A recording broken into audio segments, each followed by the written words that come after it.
son remained calm as the judge read the sentence, death by execution.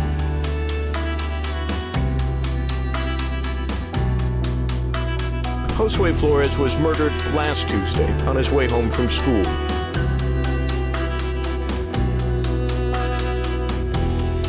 The men confessed to shooting the teen execution style. There was some satanic type activity taking place.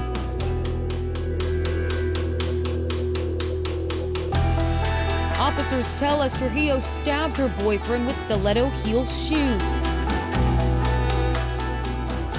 2-year-old Riley Ann Sawyer's brutal killing shocked the nation. She was beaten to death, stuffed in a plastic box found by a fisherman in Galveston Bay. Former NFL player Antonio Armstrong Sr. and his wife, Dawn Armstrong, were murdered. We, the jury, find the defendant, Antonio Armstrong Jr., guilty. One by one, they described the deaths of the alleged other 8 victims of the convicted rail car killer.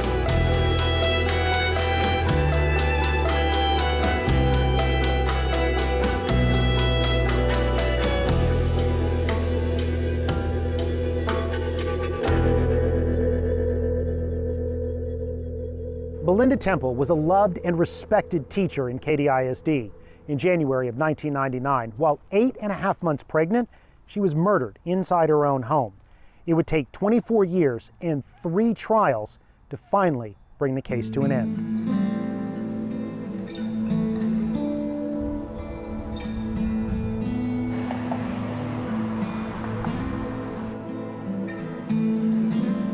In the end, this needs to be about Belinda and that baby. That's the story right there, and how their lives were taken. That's what this needs to be about. This was about as cold-blooded and diabolical as you can imagine. I'll never get rid of that. And the autopsy the next morning. I'll never forget that. That little girl was perfect, perfect. And this was like, I mean, she was about to be born. Folks out here talk tonight about a friend, a school teacher, a pregnant mother, a woman who kept a nice house in a nice neighborhood. But even in this place, the unthinkable has happened. Harris County 911 police fire ambulance. Yes, somebody's broken into my house and my wife has been shot. Stay on the line for the ambulance, sir.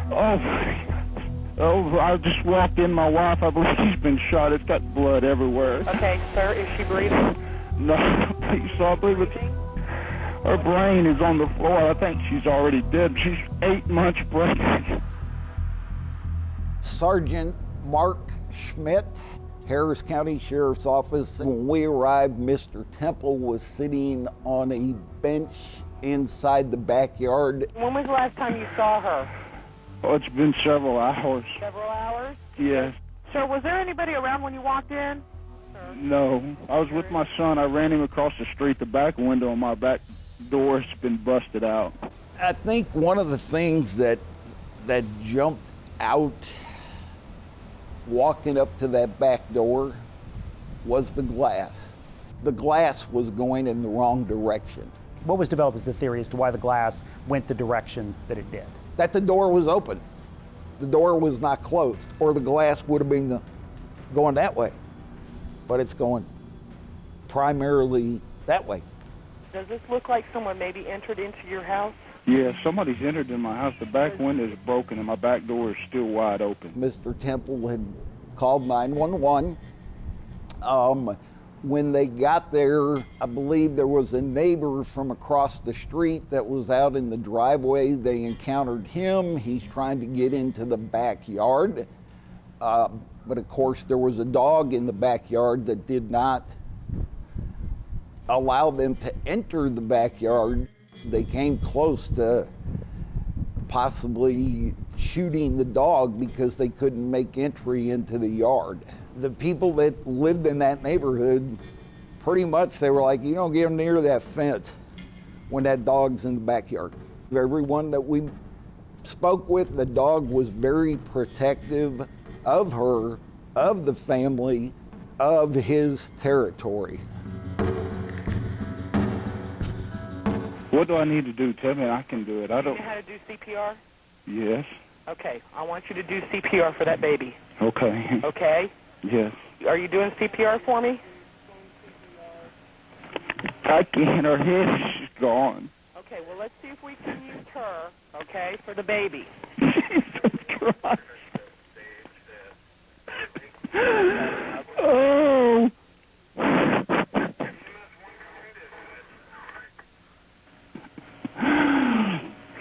No. Is there any way that you can do this? There's just no way. She's got her brain and just blood is just covered on the floor. Anything else jump out to you? The television set was still plugged in, and it's laid over in front of a table, but it's still plugged in to the wall. It appeared, in our opinion, that the TV had been like slid off the top of this table and just laid on the floor, but it was still plugged in. A burglar is gonna ransack. It's not just drawers pulled open. The drawers are gonna be ransacked. They're gonna be looking for things in the drawers. And we didn't have that. The main bedroom, what was that like? On top of the dresser was a jewelry box that certainly appeared to be intact, as opposed to having been like turned over or gone through. The chest of drawers, and that is, of course, where the tray was that had Mr. Temple's watch and some other jewelry. And all that was still there? Yes, sir. If this was a true burglar, just take the whole box. We found her purse, and it again appeared. All indications were it was intact. He's come back on the phone. We're just talking about the call. She's saying that the neighbor lives around the block. So he walked around the block and told them that someone's broken into his house, then came back and called us through 911. What was your gut telling you as you were processing that crime scene the night that Belinda was killed? I think our gut was telling us we have an issue here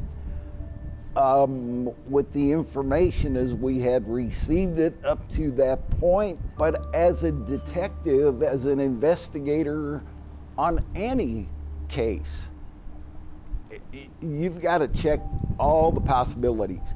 What was the crime rate in that neighborhood at that time? We actually had pulled the records for that neighborhood, and at that point it was relatively low.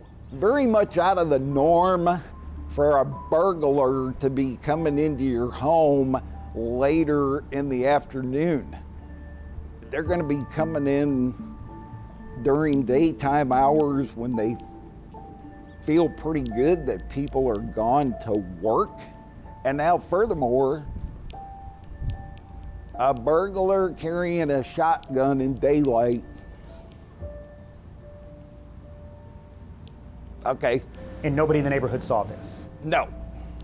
As Belinda Temple was laid to rest, her students remembered the lesson of kindness she taught inside and outside the classroom. She is someone to talk to if you need someone to talk to. She just had, making you, like a way of making you feel cheerful. You know, she was always real bubbly, but real friendly person to be around. For the past 3 years, Temple was a popular special education teacher at Katy High School. At her funeral, the school band played a special tribute, not just for her, but also for the unborn baby she had been carrying for the past 8 months. Family's got to be going through a lot. We need to show that we support the family and that we respected her and that it's only just a sad thing to happen. Teachers and students are wearing ribbons, one for Belinda and one for the baby. It's just so much of a shock, you just don't really want to believe it, you know, so it's just been hard on all of us this week. What did David Temple relay to police exactly? He received a phone call from Belinda earlier that day because their son Evan had become sick at daycare. She asked him, requested that he come home because she needed to go back to work. What he said was when she got home from work after having her meeting, Evan was feeling better and wanted to go to a park. She was gonna take a nap, and he left to take the boy to a park. And then he made a couple of stops to pick up some items that they needed. He went to Home Depot down here alongside I-10. How did that statement strike detectives at the time? So I think what kind of struck us as odd is that we'd go to a park that's 7 or 8 miles from home, and then go to the Brookshire Brothers that's right here behind us. Took a picture of his truck and had some of our investigators go out to a couple different parks in the Katy area and in the subdivision, that park right there. Did you see this truck here last Monday night? Did anybody? Last Monday evening? No. What added more to it was the later reports that came up of him being sighted out here in this area. It disrupts his accounting of his whereabouts. How much time does it take to commit this offense and then stage what I believe, my opinion, stage this burglary? We're not talking about something that took several minutes. This was very quickly staged. In the days and weeks that followed, how was David Temple with answering follow-up questions from detectives? Did not. He had obtained a lawyer. Did he refuse? The very next day. Those people lied to him, manipulated him, attempted to turn him inside out, but the one thing he did do is tell them absolutely everything. Attorney Paul Looney is lashing out at sheriff's investigators after what he calls a vicious interrogation of David Temple, the husband of murder victim Belinda Temple. I can't imagine anything more despicable or disgusting. The problem, according to detectives, is they believe Temple is not fully cooperating. He's been somewhat cooperative. As cooperative as you would like? Well, obviously, probably not. Temple told police he left the house to run an errand Monday afternoon and came back home to find the door bashed in and his wife shot to death upstairs in the bedroom closet. He's witnessed that. He's seen it. Probably smelled smells. And within 2 hours, he's being yelled at. He's being cajoled and told that he's a murderer. So far, though, investigators say no one's been named a suspect despite a dozen detectives still working the case. Today, they were talking to Belinda's workmates at Katy High School as well as David's associates at A-Leaf's 9th grade center where he's a coach. But his attorney says don't expect any further cooperation. Until I see a little bit of good faith on their part, I would advise him to stay as far away from those vicious people as he can possibly get. We received a letter from the Temple family. There was an incident where the parents next door had been out of town. The young man next door had some kind of a party, and a broken beer bottle ended up in the Temple yard. And it's our understanding that Belinda actually met with the parents next door and told them about the party. That was a point that came up more than once from the defense, that this was retaliation because you ratted me out. As a detective, an experienced detective, did that fly to you? Not, and again, you gotta stay open-minded, so you're gonna consider these things. And those youngsters, he and his close friends were talked to more than once. They were followed around. So you put real effort into exploring that theory? Oh, yes. If you've got one or more youngsters, there's a pretty high probability at some point they're gonna talk about it. They're gonna tell somebody about it. In other words, there was no way that many teenagers were gonna be able to keep a secret, especially one of that magnitude. Yeah, It didn't make sense. None of it panned out from anybody looking at this on an objective level. So you're telling me a 16-year-old kid managed to elude an attack dog, go upstairs with a shotgun, shoot Belinda in the back of the head, and then leave without taking anything? Come on, none of that made a lick of sense. I've been with Belinda's family like the day after she was murdered. So I represent their family, I speak on behalf of their family, and I've been doing that since January 11th, 1999. What did you learn from their respective coworkers? Belinda was very devoted, very dedicated to her profession there at Katy High School. She loved her kids loved her. David's co-workers over at A-Leaf learned about some of the other things that had been going on. I got a phone call from an officer in the A-Leaf ISD system, and he basically said, hey, I can't confirm any of this at this point, but rumors going around that he may be involved with somebody else.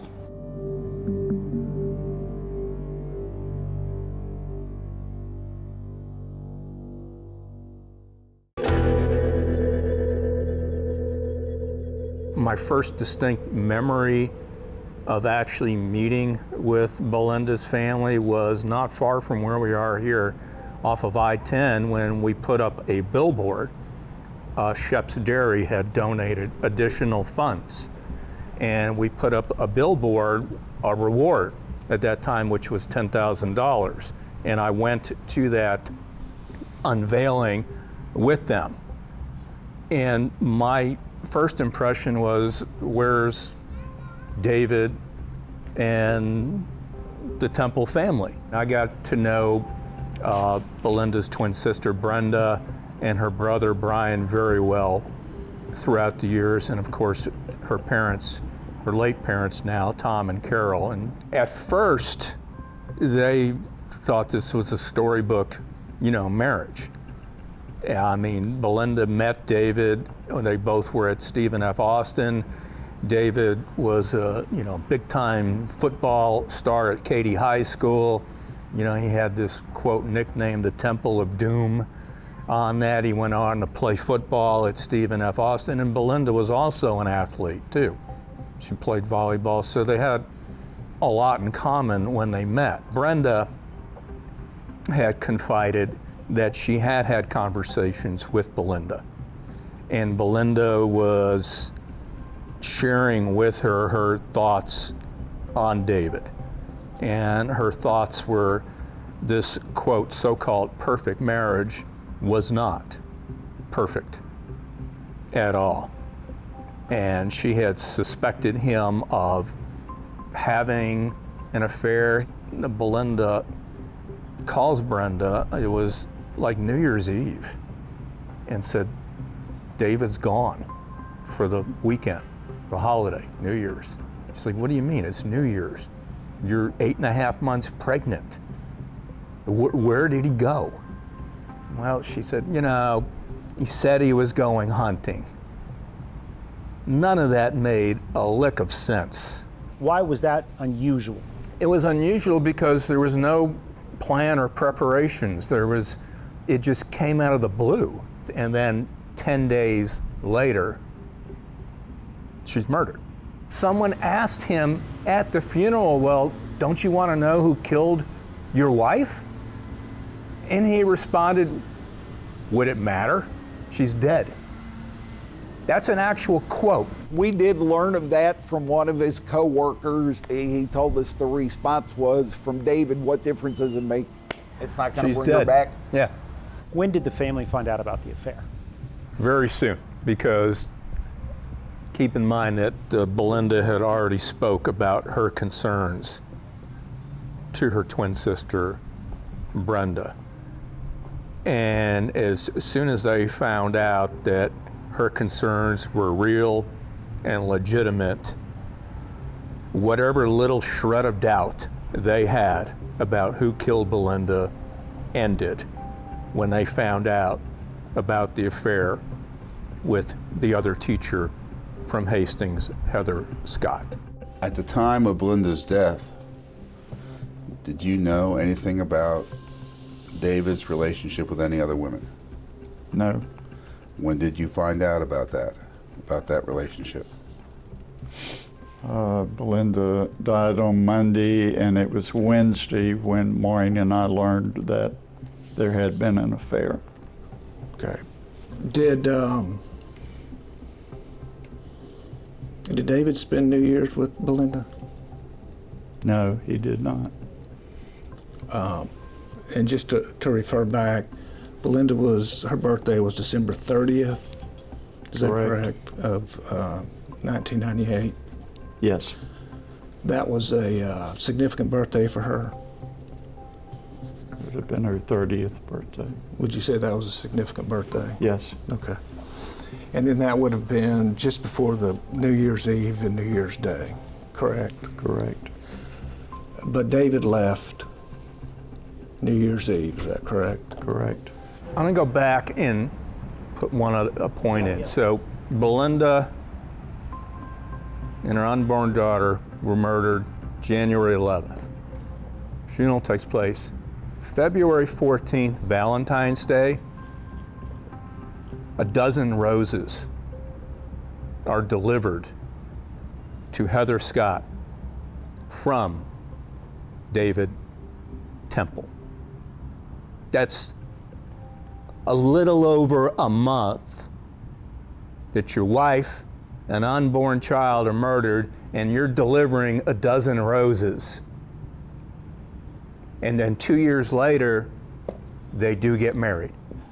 Just because a spouse has an affair does not mean you killed your wife or your husband or wife. But in this case, that affair had gotten very serious. But at some point during that New Year's Eve holiday, when he was actually over at her townhome and not hunting, she had related to us that she told him, "I hope you realize I am falling in love with you." Do you think that was the moment he decided, well, what am I going to do about Belinda? Yeah. And then at the funeral, one of the individuals there testified at the funeral that David asked him, "How is Heather doing?" Not only did he keep that from you, am I correct that he came to your home before the New Year's Day, New Year's Eve, for the purpose of gathering hunting gear? Yes. And you wouldn't need hunting gear to be with Heather Scott, is that correct? Yes. And so not only did he, by not saying anything to you, he also created the illusion that he was going to be hunting New Year's Eve and New Year's Day. Correct. And he created that illusion in your mind. That's where I thought he was, yes. But the gun was never found, right? The gun was never found, and the case had, in all honesty, it had gone cold. Is it fair to say at some point everybody's like, okay, everything's pointing back to David because none of these other possibilities are panning out? Absolutely. Yes. And admittedly so. It's been called a circumstantial case. It was the old adage of knowing who did it and proving who did it. And a grand jury actually did not charge him on the first go-round. The second time, you had a very seasoned prosecutor, Kelly Siegler, that was brought in to take a second look at this.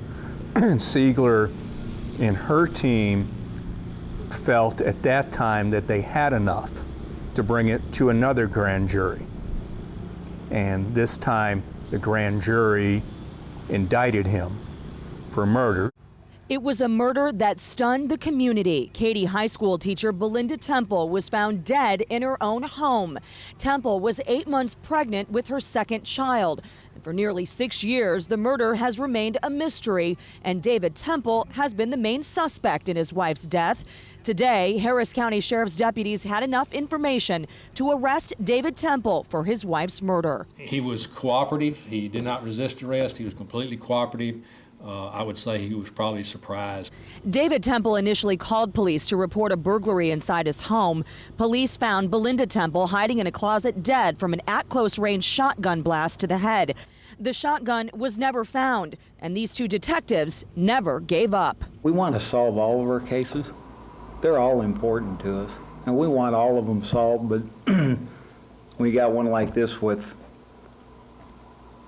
a pregnant female, and it made it tough. Belinda Temple's brutal death never left the minds of these detectives. The team spent hours investigating her murder and admit it was a relief to finally solve the crime. Everybody you talk to seems to know that what happened, but why haven't we done anything about it yet? So it feels good when we finally had what we needed to put the puzzle together, so to speak. On that first trial, I was at that trial with Belinda's family, and that courtroom was packed. The big matchup, of course, was prosecutor Kelly Siegler versus well-known attorney Dick DeGuerin. And it was a battle of the titans there. In an almost month trial, that jury deliberated for about what, 4 hours? They were 4 hours. They came back with a guilty verdict. There was no one else who had the means, David Temple, the motive, David Temple, and a desire to see Belinda Temple and his unborn daughter dead. It all led you to David Temple. We, the jury, find the defendant, David Mark Temple, guilty of murder. 2007, he's sentenced to life in prison, and you think that's the end of the story. Sheriff's van after sheriff's van rolled into the inmate processing facility throughout the day at the Harris County Jail in downtown Houston. It was impossible to see which one convicted murderer David Temple was inside. Just after 1 came confirmation that Temple had been moved to the Harris County Jail from the state penitentiary in Huntsville. This is a day his defense attorney never expected. It's surreal. You know, you work on a case and represent someone for 9 years like I have. You never think that you're really going to win, or you always think that something can happen. Once Judge Gist ruled, we were hopeful this would happen quickly. In 2007, he was convicted of killing his pregnant wife, Belinda Temple. The former A-Leaf Hastings football coach was serving a life sentence. Temple could get a new trial after a Court of Criminal Appeals ruling in November. Last year, a judge agreed that important evidence was withheld in his trial. The evidence withheld included phone records defense attorneys said would have proven Temple's innocence. The higher courts reversed the conviction and remanded it back to trial 9 years later.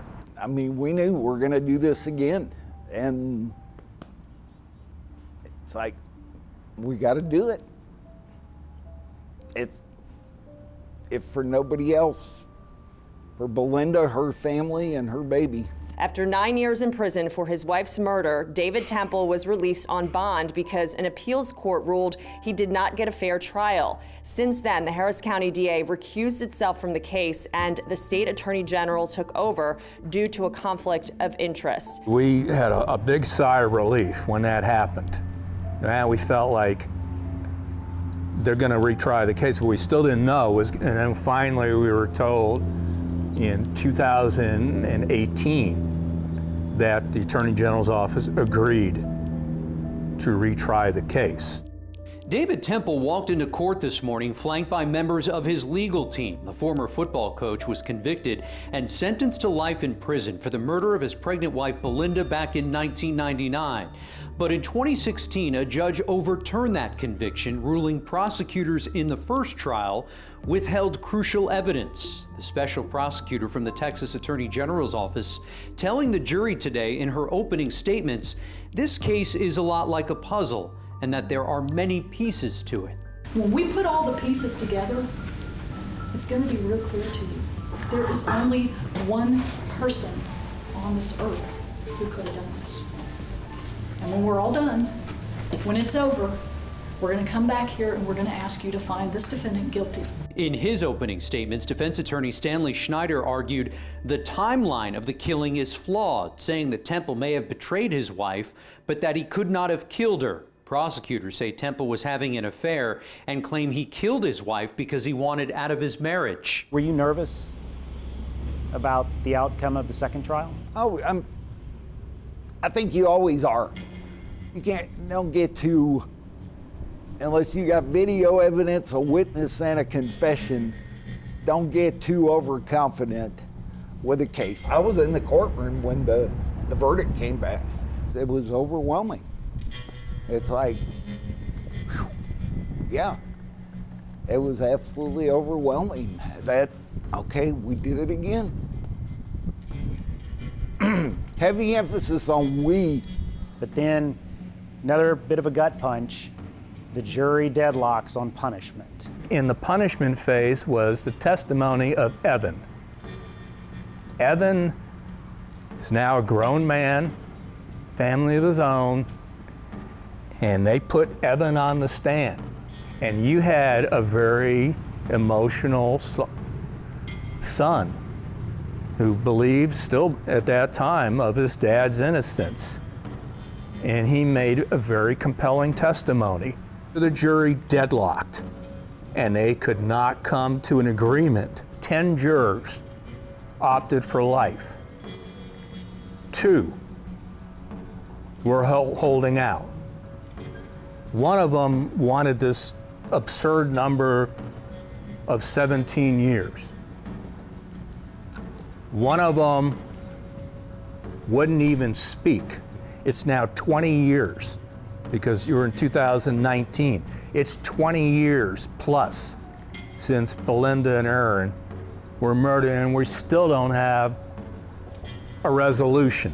So at that point, there has to be an entire retrial of the punishment phase. We were actually scheduled to go to trial in April of 20. What happens in March and April of 20? COVID. Yep. COVID hits. Nothing's happening. So we go back finally to trial in April of 23. Yep. We're back again.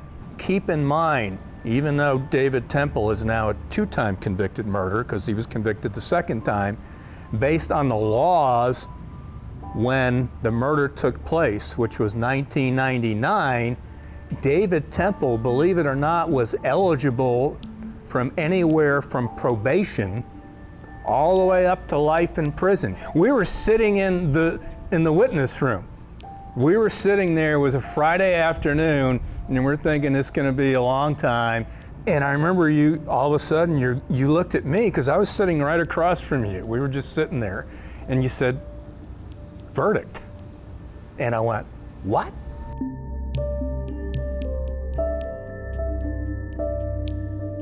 "24 years later, the right thing happened for Belinda and that baby and her family, absolutely. The right thing. People involved in this case are never going to escape the damage that he did between his family, her family, the teachers that worked with her and loved her, and it's still to this day get emotional over her and the baby. I've never seen a case like this in my career, and I hope to God I never see a case like this ever again. You came out here a lot during the investigation. Yes. as often as I could.